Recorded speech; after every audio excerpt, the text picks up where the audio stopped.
Good morning, good afternoon, everybody. I'm Paula Liang, the chair of Philanos. Welcome to our webinar. I want to thank everybody for all the nominations we've received for Philanos board members and for committee members. You'll be hearing a lot more about that in the coming months. I want to welcome leaders from Hestia Women's Giving Circle in Michigan, our newest affiliate, and also those from the Ojai Women's Fund in California who joined recently. I know you've been in close touch with Sandy Cook and learned a lot about Philanos, but if you'd like to jump on a call with me and or incoming chair Susan Benford, we're locked in our homes.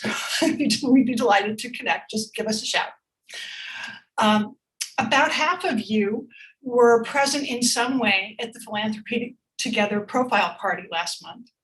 To recap, Philanos was present at the inception of Philanthropy Together, a field-wide infrastructure initiative funded by the Bill and Melinda Gates Foundation and other institutional funders.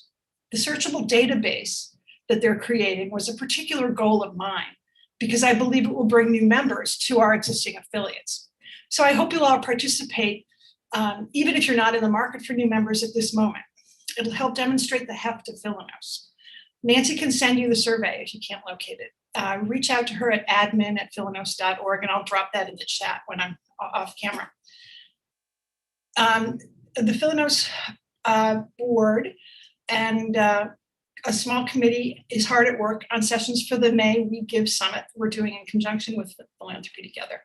Please reach out to Susan and or me if you have ideas about topics or speakers. Finally, Philanthropy Together did a 2-session series on social justice funders in which many of you participated. At the close of the final session last week, they deployed a survey. Nancy is now going to put up a very quick survey for those of you who weren't involved in those sessions to see whether you'd be interested in participating in that survey.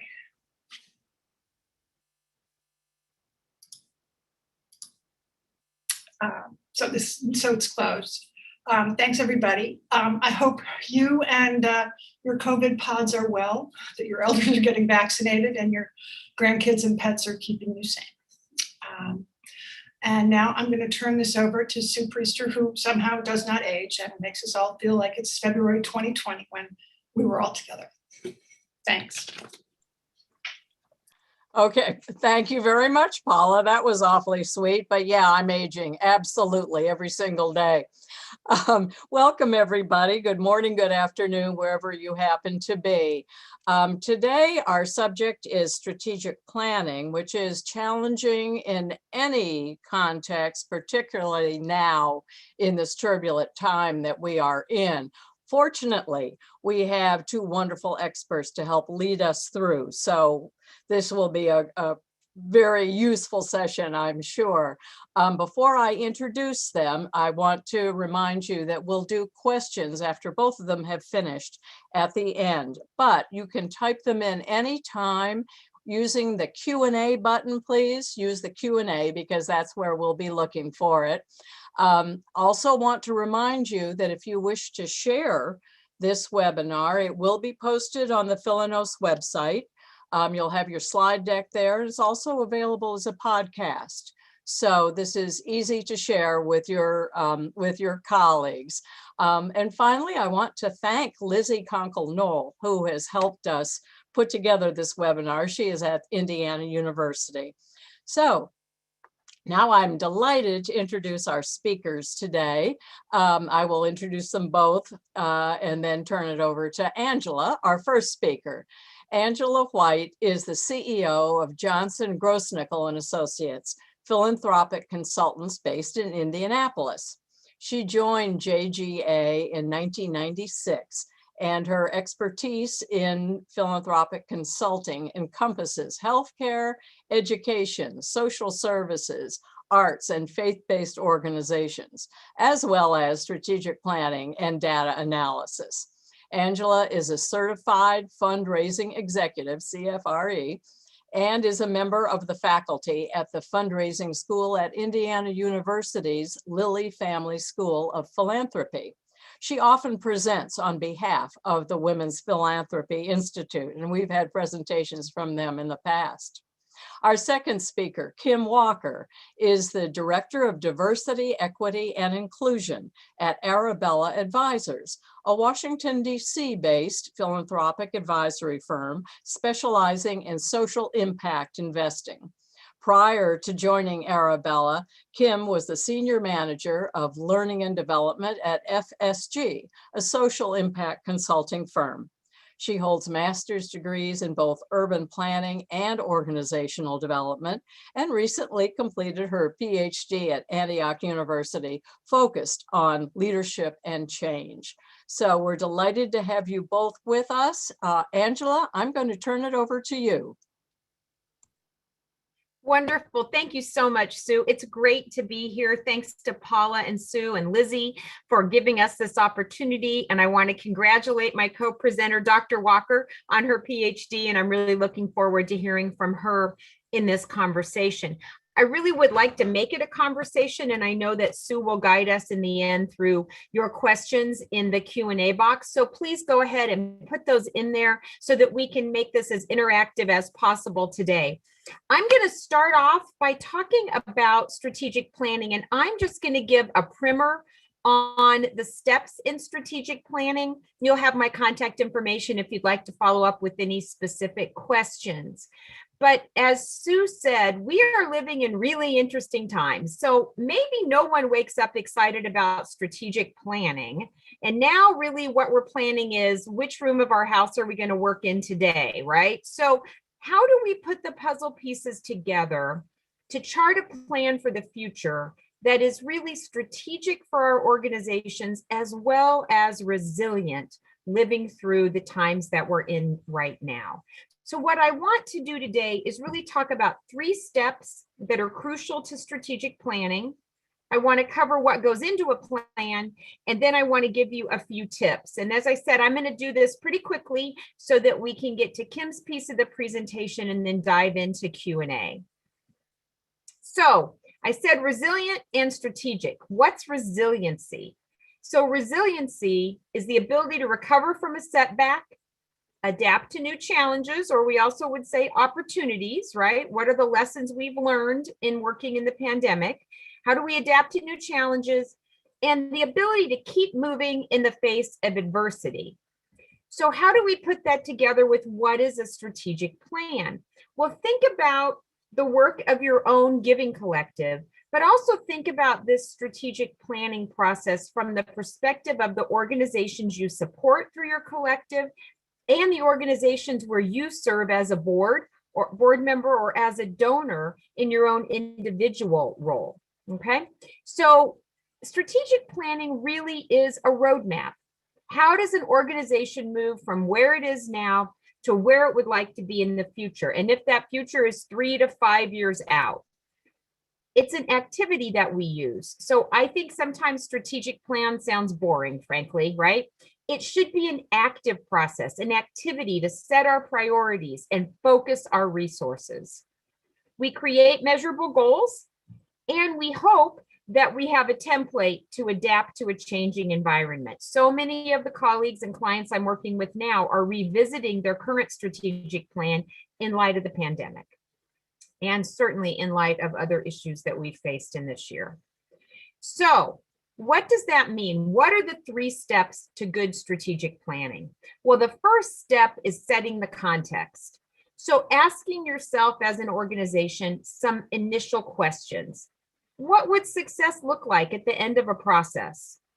What are the issues or choices that we really need to address in our strategic planning process? Are there some non-negotiables up front? Is this really the right time for us to plan? And what lessons can we learn from our previous plan that might guide this plan? And I would also add on that point, what are some lessons learned from the pandemic, the way we're all working today, that we could carry forward in a positive way into the next strategic plan? So the first step, setting the context for planning, kind of setting the table, if you will. The second step is developing a resource gathering plan. We can't plan in a vacuum, and we can't plan only looking internally. So what information do we need both from our internal and external stakeholders, to use in our planning process. So what resources already exist? What data is out there that you might need on trends, what's coming in the future, and what data do you need to develop? Do we need to learn anything new that's not readily available? Are there gaps in information that your organization might need to effectively plan? And one of my favorite parts of the planning process, should you bring together a panel of topic experts to address your strategic planning team? We'll talk about a team in a minute. Educational sessions during a strategic planning process can really help in information gathering and to identify other areas of the plan that you might really need to focus on. So what resources do you need? Do you need a resource gathering plan? Focus on that after you set the context. And then the final step in strategic planning is really to design your process. So you might have thought the process is the first step, but I think good strategic planning starts with setting the table, looking at what information we need, and then designing our process. So the key question here is who should be involved in the process? What degree of input do you need in an organization from your board, other key volunteers, your staff? Who ultimately will approve the plan? Often we start at a target date of approval and work backward. Who are external stakeholders to add into your planning process? And I'll talk more about that later. Should we have a strategic planning committee? Is there an existing committee we should use? Who's going to write the plan? That ends up being a big job. Who's actually going to do that? And should you use an outside facilitator or consultant to move the process forward for you? So those are the 3 steps I'd like to cover quickly. And then what's in the plan? So every plan is different, but I think that these 10 components are really important. And let me divide them into 2 groups. So the first 7, maybe 6, depending on your group, but vision, mission, values, the strategic objective, the goals and the objectives are all really pieces that come from the work of the strategic planning committee. And then often we see 7 through 10, the tactics, the budget, and implementation plan and metrics are more staff driven in an organization that has a staff, right? Some that you work with may not. But those really are where the rubber meets the road in terms of implementing the plan. What I'd like to do is just spend a little bit of time on the first 7 and then move us to my key tips and then turn it over to Kim. So the vision, often we get this question, what's the difference between vision and mission? So the vision is really the future you want to create. What is the future you're trying to create? And the mission statement helps guide and focus you and also tells others what your organization does. So I shared this example. We've worked many times with one of our local cancer agencies here, Little Red Door Cancer Agency. And I think they just show the difference between vision and mission really well. Their vision as an organization is to make the most of life and the least of cancer. Make the most of life and the least of cancer. That's an aspiration. Their mission statement then says, Little Red Door works to reduce the physical, emotional, and financial burdens of cancer for medically underserved Hoosiers. So you can tell the difference, right? Make the most of life, the least of cancer. That is our aspiration. And then our mission statement says what we do as an organization. So vision and mission, very important. And also the values statement. A values statement in a strategic plan really identifies the core principles that ground your organization. Values, by and large, should be unchanging, kind of our bedrock. We might look and revise our vision and mission periodically, but those values ground us in our work. And then if we think about the goals, objectives, and tactics, you've heard about SMART goals probably. We try to make goals measurable, specific, measurable, achievable, and results-oriented and timed. And then underneath the goals are a set of steps to achieve the goals, or also called objectives. And then further details become the tactics. What are the steps to achieve the objectives? Usually planning has maybe 4 to 6 goals, big goals. You could have 3 goals, right? But the objectives and the tactics are where you get to that implementation piece. So let's just talk about 6 tips and maybe how we weave resilient thinking into our strategic plan, and then I'll turn it over to Kim. I think it's really important for you to create and for an organization to create a strategic planning committee that's led by strong volunteers and staff together and is representative of your key stakeholders. That is an important piece of this process. And Kim's going to talk about how the process can be more inclusive, but that is certainly key. I said to gather data. I think assessing the current state of the organization and what are your critical issues and build consensus around those is another important piece. And that's where that definition of resiliency comes in as well.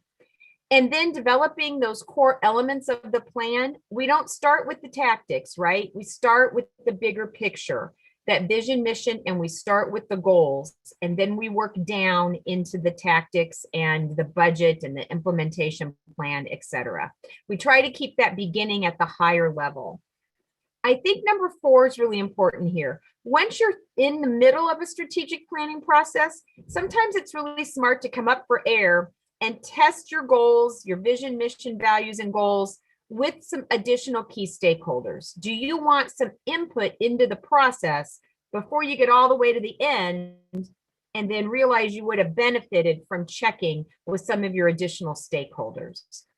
Obviously, then you've got supporting materials to develop, budget. How are we going to implement this? What are the resources we need? Maybe there are facilities we need, other infrastructure and issues, and then a plan approval. So who is approving this plan? The board of directors of the organization, probably. And board approval should not be taken lightly. I would just close by saying the first time the board sees the plan is not the meeting where they're voting on it. That will not be a successful step to board approval. We need to engage the board at checkpoints along the planning process. So that, I hope, on time, was a very speedy run through of kind of the 101 of strategic planning. And there's certainly more to talk about in terms of the times we're living in planning, but hopefully we'll get to that in the Q&A. I am going to turn it over to Kim to take us the rest of the way through the presentation. Thanks so much, Angela, and thanks for the kind congratulations. Thanks also to Philonos for the invitation today. Really looking forward to speaking with this group. So I just want to share some thoughts on making the strategic planning process a little bit more inclusive. And you heard some of this background in my bio, so I won't repeat all of it, but just so you're aware of kind of where I'm pulling some of these ideas from, in addition to the work I do at Arabella Advisors as the director of DEI. I'm also pulling from experience having led an organization that I was a board co-chair for, the Young Nonprofit Professionals Network, or YNPN, through a strategic planning process. So pulling in some things there, as well as some of the research that I did as part of my dissertation on collaboration and power dynamics. So super excited to get to share all of this with you today. So actually, I want to start when I think about presentations like this one. I want to make sure that you're walking away with both kind of tactics and tips, but also really kind of starting with what I would call like the high level, a broad level, to really think about what it means to bring inclusion into a process like this one. And I think when you're doing something like that, I think you want to go beyond just strategic planning and really look at your kind of network, your circle, your organization as a whole. So one of the things that's really important to start with is, how are you defining inclusion within this group? Whether it's the whole circle, whether it's within your strategic planning committee, if you think about your broader community that's going to be involved in this process, it's hard to create a process that's inclusive when you don't share a definition of what inclusion is. So from my perspective, when I'm looking at the work that I do that speaks to inclusion, I'm thinking about things like, a sense of belonging, for example, so people feel like they can be themselves, that they're a part of the process. They can bring their whole selves to the process, or at least as much as they want to bring that into the process. I also think about things like shared power, shared decision making. So I see all of that as under this inclusion umbrella. You may have a different definition, but whatever that is, I think that's something that you really want to settle on as you think about what it means to bring that into this process. And also who informed that definition. So does the strategic planning process offer you an opportunity to talk as a group about what are we aiming for here? What does inclusion mean for us? What are we hoping to see as a result of inclusion? I think that's a really important place to start. I also, when you think about kind of the process of this, you may already have processes for seeking input, for bringing stakeholders in, for all of those things. And so as you think about building an inclusive process, what's already in place that you can build upon in terms of bringing people into this? How can you, whether that's embedding it there, whether it's creating new processes, there might be a need for that. But to first do a scan of how are we currently bringing in and engaging, and not just bringing in, but listening to and creating space for other voices. Alongside that, there may be groups or individuals in the past that you've had a more difficult time engaging in this work, whether it's the work of the broader Giving Circle, whether it's strategic planning or similar processes. And so there may be reasons that folks have not engaged in the past. It might be things like someone's been busy, or other things are going on. Certainly in this moment, we're all carrying a lot. But I also think it's important to think about this by putting a few different lenses to it. Sue mentioned at the beginning, I have a background in urban planning. So I think about this with the lens of, when you have a city council meeting and planning things where you want the public to engage. A lot of the lessons that cities have learned from that is the time of day that they're at a council meeting is going to have a really big impact on who shows up. Those kinds of lessons also apply here. So as you're thinking about building out your process, think about things like what might be barriers to participation that might exist, whether it's where you hold the meeting, what time of day you're holding it, what things might be contributing to the fact that certain groups or certain individuals aren't able to participate. And of course, they should be your first source of information on that. You might have some theories, but how can you maybe do some one-on-one outreach to some of these folks to figure out, how can we engage you in this process? How would you like to be engaged in this process?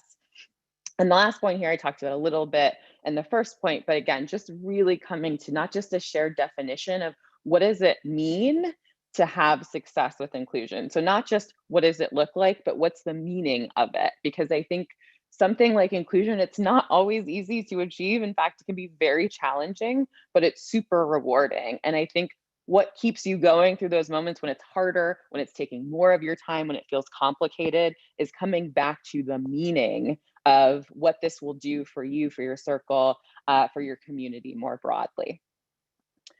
So that's high level. I also want to talk a little bit about kind of the balancing act that inclusion requires. And I think about this a lot in terms of tensions. And so as you're thinking about these high level questions, I think it's also helpful to figure out where you land between these tensions. I see the things kind of on both sides of this seesaw as maybe at opposite ends of a spectrum. And I expect that most of the time you're going to land somewhere in the middle of that spectrum. But it's really important, I think, to raise these questions. So I want you to just kind of think about this as you're heading into this process. Where do we land as a group, as a community, when we're given these options? So for example, a lot of places I know, if not most, when they're doing a strategic planning process, they have a timeline in mind. So they want to hit a specific deadline. Maybe it's, running up to a certain event where this can be shared. Maybe it's something else. So that's kind of what I mean by need for speed. There's something we're trying to get to by a certain point.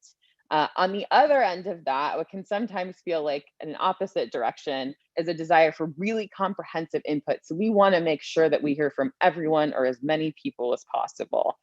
So you can pull from each of these, but most likely if you want to get fuller input, you're going to need more time. And that more time then might make it harder to hit whatever timeline that you're looking at. So how can you start a conversation around, again, based on what we think inclusion means for us and success with inclusion, how do we want to land and how are we going to protect that space where we land? So let's say we really do want to get as much input as we can within reason. We don't want this process to take 5 years, let's say, for example. So you're moving more toward comprehensive input. What are the protections you're going to have in place to make sure that you're protecting yourself against those moments like, ooh, but we really need to speed this up? Or how will you assess, actually, it's okay to speed up a little versus we need to stay where we're at?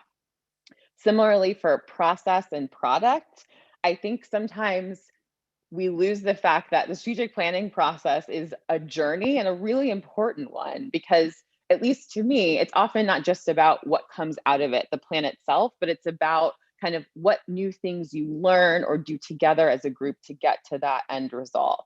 So there might actually be kind of norms or other things that you're trying to establish in the process that are really important to reaching your goals of writing the strategic plan. So thinking about how much space do you want to create for this inclusive process versus how important it is to get to the product. The product is the primary reason we're doing this versus process is also really important to us as well. What would it look like to balance that tension and to have that conversation about, of course, there's an end result of a strategic plan, but do we also want to use this process to accomplish certain things, and how do we do that?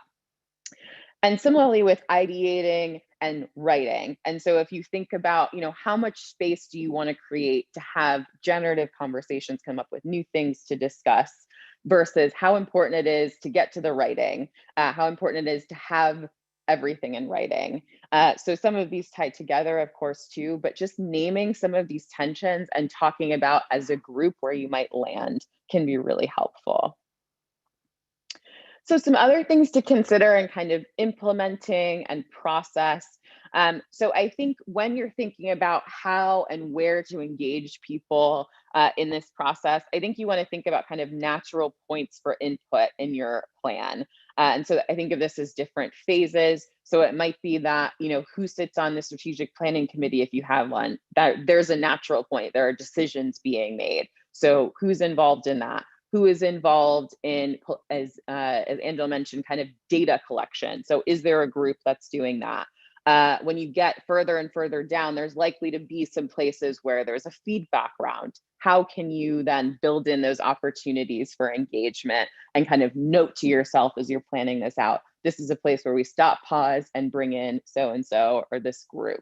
I will say, and I think Angela referred to this as well, I think thinking about the writing is really important. Of all of the stages of a strategic planning process, I think it's the hardest one to have a lot of kind of writers involved, and then writing a strategic plan can be really challenging. It might be something that you want to do. It can be really rewarding, but I think that's an area that I would think about a lot up front, is what does that look like if we have multiple writers of this plan? You can also think about tiers of involvement. So thinking about, some of you may be familiar with this term RACI, which stands for responsible, accountable, consulted, and informed. Essentially what that is a project management framework. So it's a way to denote this person is responsible, they're doing the work. This group is accountable, meaning they're delegating the work. Maybe they're the last reviewer. Consulted, a little bit less involved, so kind of kept in the know.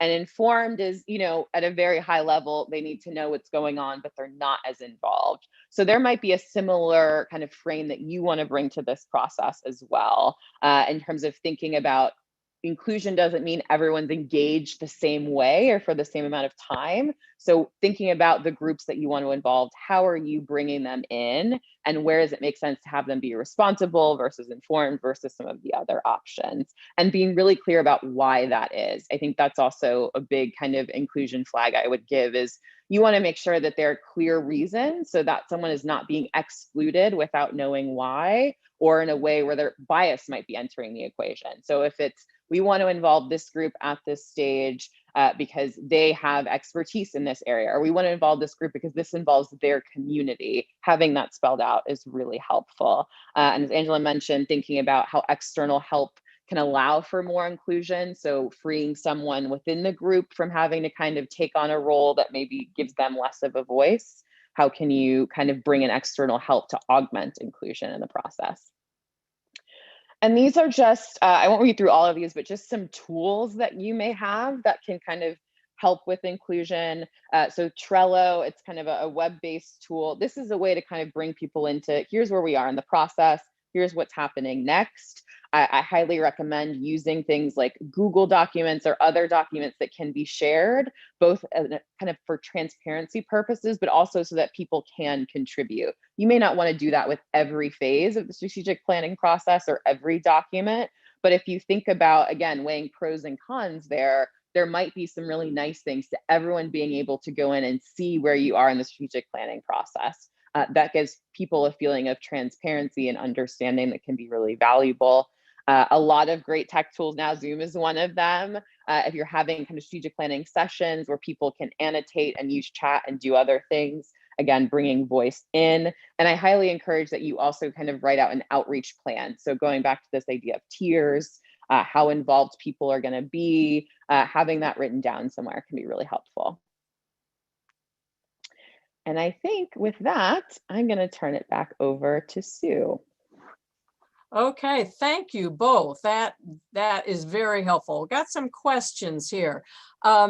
First one that comes up, we have a number of our members, I'm sure, have been in the business world, and many of them maybe have done strategic plans for a business. Could you, Angela, this might be a good one for you to tackle. What would be some of the differences between doing strategic planning for a nonprofit, a group like ours, versus a profit-making entity? That's a really great question. And I was on a call yesterday with a client who said, well, I said, she's a board member, and she said to her nonprofit, we need to do a competitor analysis. And boy, they didn't like that word competitor. You know, there are some words where we're like, oh, I don't like that in the nonprofit space. Yeah. But I think the biggest difference is that stakeholder engagement piece, right? As a nonprofit, you're serving a community need.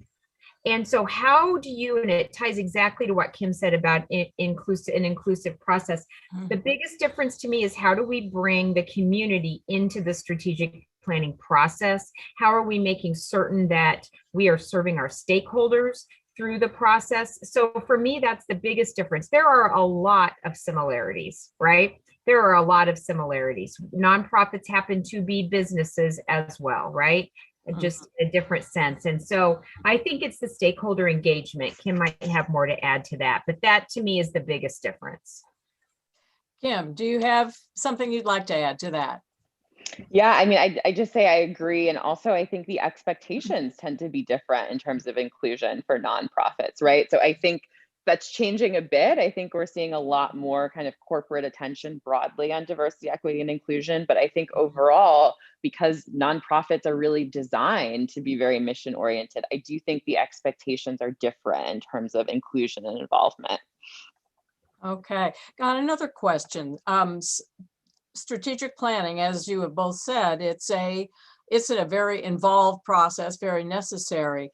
In this time of maybe some shrinking resources, demands on people's times, do you have some tips for how we advocate, let's say within our own organizations, and also to help nonprofits that we support? How do we effectively advocate for devoting the time and perhaps monetary resources for doing strategic planning? I'll go back to Angela first on this one too. Well, I think now more than ever, we need a roadmap for the future, right? Most of us in the nonprofit world have kind of been turned upside down in the last year. And so we could take the time and the money that we are going to spend, whether consciously or not, on spinning our wheels and trying to move forward, or we can be intentional and say, look, let's chart our course forward. Let's look at a previous plan. If we had a previous plan, let's revise that. And I also think you can focus, and I love Kim's piece about this, about the timing and the process, and when do you speed up and when do you slow down. So you can focus on where you think you need the greatest input or the most time in planning. Maybe this isn't the time to chart a 12-month strategic planning process. Maybe this is the time to jumpstart it and do a 3-month plan, So I think you're going to spend the time and the resources. Are they better spent reacting to your environment or being proactive and being intentional? And then I think you can scale the resources. I also often see local foundations supporting nonprofits in capacity building. So you may be able also to secure some foundation funding to invest in the strategic planning process. That's a great point. I know we've done that locally. And of course, nonprofits need to know when there's applying for grants, many funding entities require a strategic plan. So this is not an optional thing. Again, Kim, any tips on how do we push this idea of devoting the time and resources to strategic planning? Yeah, I mean, I would echo Angela's points and say, I think in a lot of ways, a good solid strategy is a great springboard to adaptation and to resiliency. And so we're seeing the need to adapt more and more frequently. The strategy can actually be a really good tool for what that adaptation can look like and kind of a North Star in that respect. I would also say, especially in this time of a lot of virtual work, in some ways, there are probably resources saved doing it in this environment that you might be spending on things like travel or other kinds of things that you would need if you were doing this in person.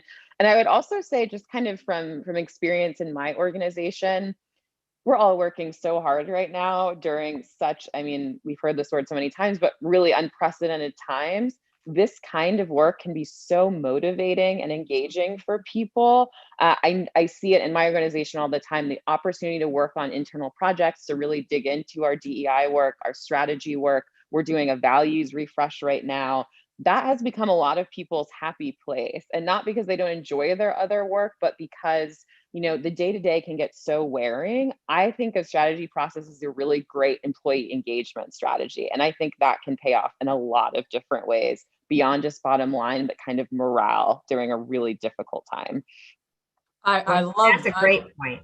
Yeah, I love that comment that we are dealing with the present in so many challenging ways. It is, I like that phrase, I'm going to use that, a happy place in going in strategic planning to really think about the future. While we're talking about time, we had another question come up. And Angela, you've mentioned this a little, but I'll start back with Kim. Time frames for the life of a strategic plan. Okay, I know, this is separate from developing it, but typically organizations do 3 to 5 year strategic plans. In my experience, that's been typical. And then sometimes you do some, blue sky out there, stretch goals and strategic planning. But since we're not sure what tomorrow brings, today, what are your thoughts on a reasonable life of a strategic plan these days? Kim, do you have thoughts on that?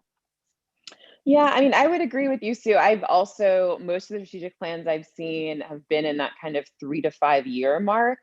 I think, though, a helpful way to think about this is if you go back to mission and vision, as Angela described it, I think we are in a time where things are evolving really quickly. And I think those can be a good hallmark of, do we feel like we have are we still clear year to year on how we're achieving and working towards those things with the plan we have now? Because when I think we feel like maybe something's missing or something's changed and that's not as clear, that to me is a sign of, yes, it's time to go into a planning process. Maybe it's not technically a strategic plan, maybe it's an addenda, maybe it's something else. But I do think in terms of timing, I expect we're going to see more and more organizations staying closer to 3 years because they feel things are changing more rapidly.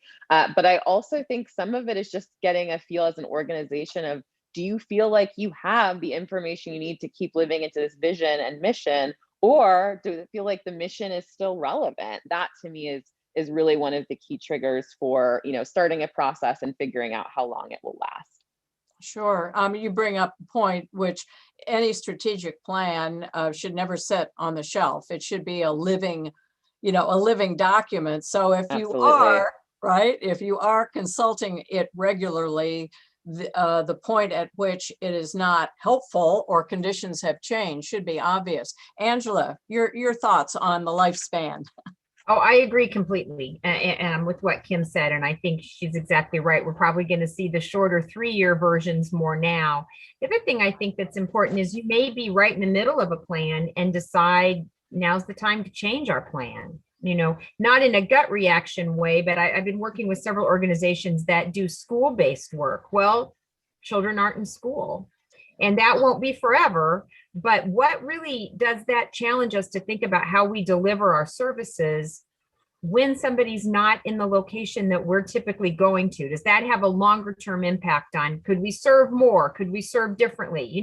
So there might be a moment too where you're revising a current plan rather than extending out the planning process.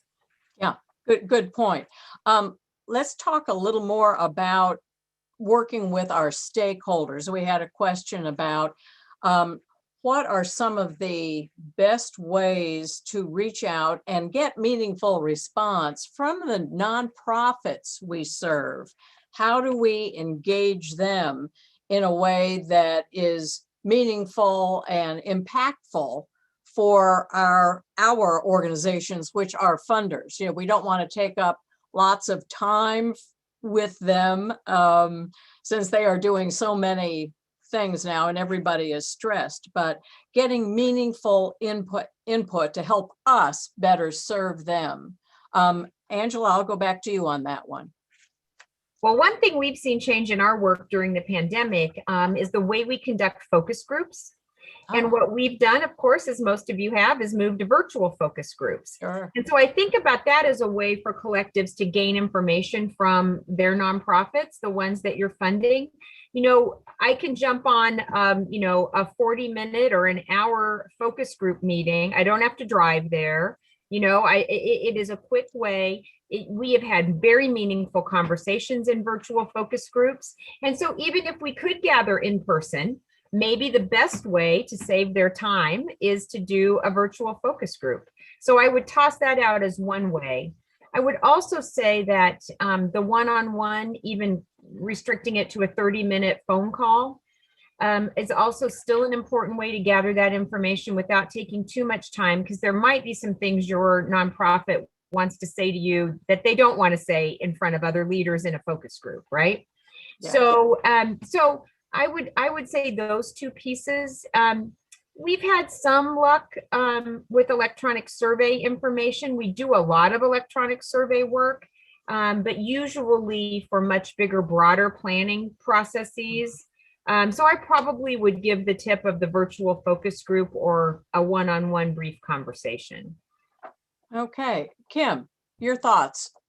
Yeah, I think those are great suggestions. I mean, generally, something I think about a lot is how can we give people multiple ways to engage? And so I think focus groups are a great example, surveys. I also think a lot about kind of what's live and what's asynchronous. And so I like to keep like a running Google document for folks who are like, maybe they can't come to the focus group, they need to do something with their kids, they have other plans, but at some random point during the day, they just want to throw their thoughts in. This also works for people who maybe don't want to process in a group or need more time to think through something. So having some kind of open live document where people can dump in thoughts as one of those options I've seen work pretty well. And I also think, I mean, to this point about one-on-ones, absolutely. And thinking about this as hopefully relationship building or maintenance. So hopefully if this is the first time you're reaching out to this person, you're not just seeing this as, I need something for, our strategic planning purposes, but really thinking about like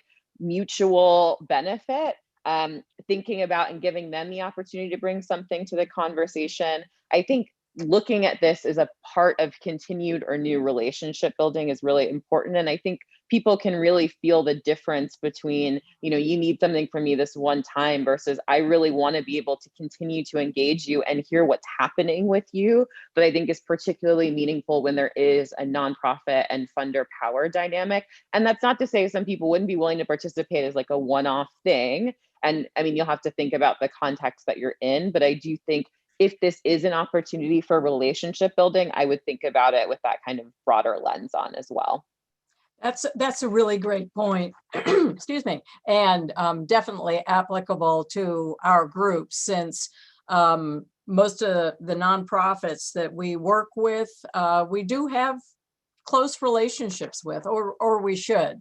So let me take it back internally to our groups and getting started with a process. And Kim, you talk about power dynamics and leadership, in your work. Within our organizations, most of us are volunteer led. I'd say most of us do not have staff. So somebody has to initiate this process. Somebody has to start drawing in people.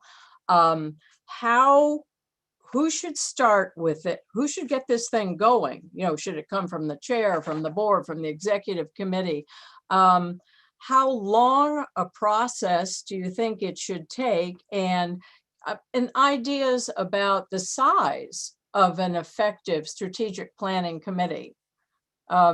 Your RACI scheme, I think, is very helpful. I had not heard that before, but we're talking about the responsible parties here. Mm-hmm. Just getting this going. What are your thoughts about getting it going, size of the group, really getting started in a productive way?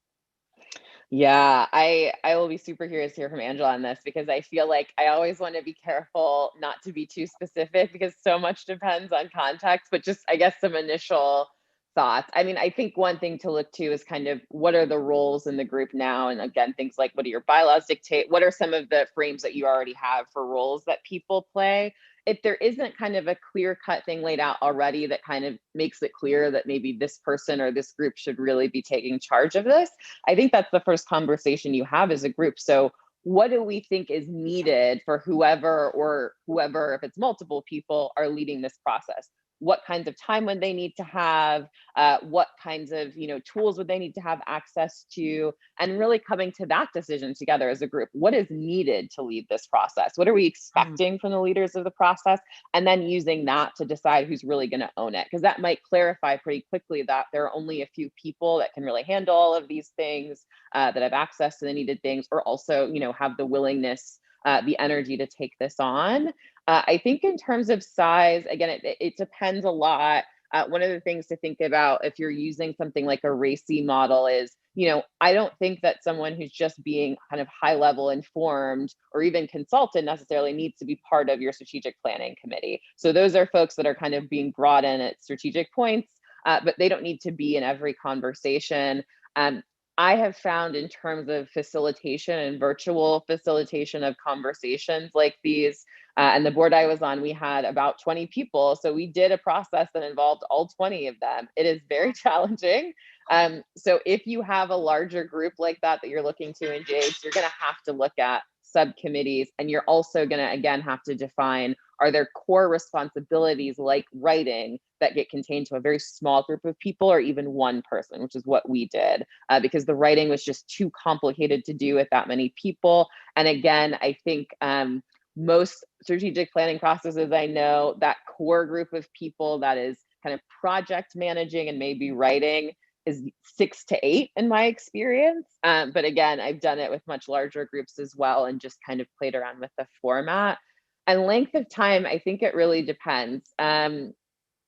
I would say in most cases where I've been involved, it's been kind of 9 to 12 months, but it depends deeply on how much data you're gathering, like what your starting place is. If you already have a really clear sense of kind of what your gaps are, what's needed, what you want the strategic plan to do, you can shrink that significantly. And it also depends on the time people have, particularly in a volunteer environment. If folks have more time to dive in, you may save yourself quite a bit of time there. But those are my just kind of initial thoughts from the context I've been in. I'm sure Angela has a lot more there.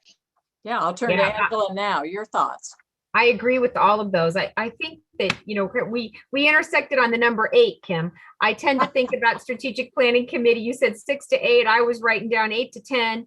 I think it's, if you use the RACI model, and you chart out, who needs to be involved where, as Kim said, not everybody needs to be in the strategic planning core committee. So I too have facilitated those bigger groups, and that in and of itself takes more time.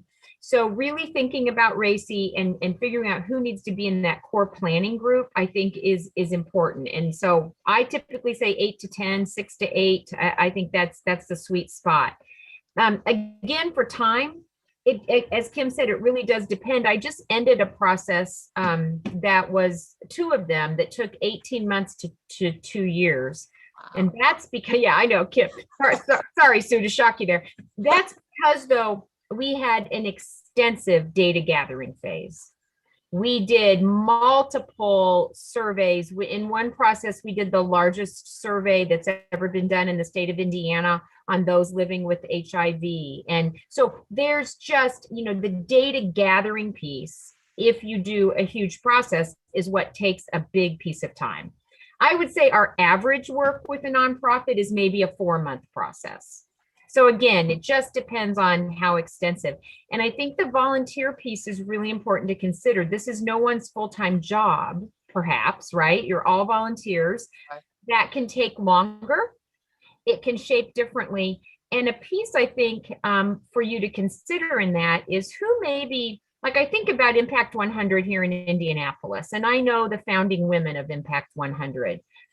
How are there ways that maybe women who had a role in founding a collective or had a more active role at one point on a board, but they've kind of, moved to emeritus status, if you will. How could we re-engage somebody just for the time frame of the strategic planning process? It's a start and an end.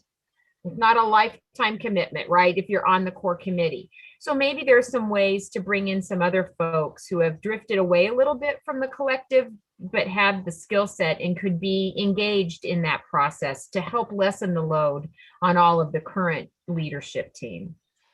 That's a great point about re-engaging prior leadership, and I've certainly seen that work. As a matter of fact, that seems to be almost a common standard, I think, amongst our organizations, because it's you want the value of experience. And good point. Sorry for my shock reaction about the 24-month strategic planning process, but the kinds of large projects that require that much research, that totally makes sense. It probably does not make sense in groups like us. We had a couple of questions about the idea that you had, Kim, that really liked about having an open document for people that, as they get bright ideas, you never know when they're going to hit, that they can go in and add them to it. Should those be anonymous, or how do you best organize that? Yeah, that would be my recommendation. I think what I've typically done, and I've also actually used these during live meetings. So one of the things that I'll do if I'm hosting like a listening session, for example, is there'll be, we use Teams at my work. So they'll have the meeting, there's a chat in the meeting, and there's a document that's anonymous. And so the chat isn't anonymous, but the document is, so you can use it during live sessions as well. And that way folks that are feeling shyer or maybe saying something that they think will get more of a reaction might put it in that document. And you can, with Google Doc, again, you're not going to be looking at it all the time anyway, but folks, you can create a link that's shareable with anyone. They can edit it at any time without leaving their name in it. And so typically what I'll do is just kind of put some questions in there with kind of spaces for folks to respond. And they can just leave in that information. If they do want to identify themselves, let's say they have a question, they're free to do that, but they're not required to. And I do think it's a nice way to engage folks who might, for a variety of reasons, want to be able to contribute anonymously. Yeah, that's a great idea. Just basically how you structure it. And exactly. just make it clear. Have you used that before, Angela? Have you used that technique? I have not used it as extensively, but I am going to borrow that technique from my new friend, Kim, because I think it's a great idea. And I also think it shows some people just process it differently and need more time to think about it. And so, they're not the folks in a virtual focus group who are like us and are going to be, oh, I've got the idea, and just chiming in all the time. They need to think through it. And so how do we give them the opportunity to do that? So I think that is a great tool. Okay, I'm looking at another question here. Let's talk a little bit more in your focus there, Kim, about diversity, equity, and inclusion. What are some constructive ways that we work both that lens, if you will, into our strategic plan? And how do we formulate measurable progress toward that? You know, all of us are interested in, yes, this is something we want to aspire to. How do we know if we put those goals in a strategic plan that we are making progress? How do we measure it? Yeah, that's such a great question. A real easy one too, I'm sure. Well, it's one of those things too, and I'm happy to follow up with folks. I mean, there are literally like lists of metrics that I look at myself to kind of think through this. I think though it starts with defining what those terms mean. So as I mentioned with inclusion, if what you mean by inclusion is that you want people to hear, you want people to feel like their voice has been heard in the process or their voice is being heard generally, that's a question that you can ask. Do you feel like your voice has been heard and valued, whether in this process or more broadly, and kind of measuring that year over year? That's something that I actually do in my current role, is that's one of the key pieces of information that I use. I would also say to kind of any metric that you're going to use, you want to be able to disaggregate it, meaning that you want to collect information on those kinds of questions and you want to ask folks, obviously in an anonymous setting as part of a survey, what their race and ethnicity is, gender, whatever other pieces of information might be meaningful to you when you're thinking about this, and then look at trends by group, because that's going to tell you, for example, if you're finding that there's a very wide difference in experience between your Black respondents and your white respondents, that tells you something about your strategy. So it's not just about the questions that you ask, and there are a wide range of them, but also about looking at trends when you separate them by group to understand, are there differential experiences? Because that's really going to let you know in terms of inclusion and equity, if this group is having a very different experience than another group, and this really drives a lot of my work, it's likely to lead to more questions that you want to ask. And it may point to, for example, there's a wide difference in voice heard and valued. Look around at representation. Whose voices are part of the strategic planning committee? Whose voices have been given more prominent roles? So it kind of feeds back into, the more feedback you get and more specific it is, the better the questions that you can ask. Other kind of metrics that I've looked at in the past, do you feel like you can be your authentic self within this particular setting? Do you feel like you can, we ask questions specifically around different groups. And so getting a better understanding if, for example, folks can be themselves around leadership versus peers, getting a sense of competency. So just asking folks, how much do you feel like you know about equity? How much are you applying an equity lens to the work that you're doing? Those can also tell you really valuable things. So I could go on all day about this. I won't. But if you are looking for a more specific metrics, I'm happy to follow up with folks as well. And literally, there are lists of them that I could send you. Okay, well, in that previous slide, but let me remind everybody that this presentation will be online within a few days on our website. But both Angela and Kim have generously furnished their email addresses. So if you do have some specific questions for them, certainly get in touch. And I think at this point, we're just about out of time. Just one more question, and then a little preview for our next session will be a month from today on doing a website. But quick pros, cons, yes, no, about using outside facilitators. Angela, what do you think?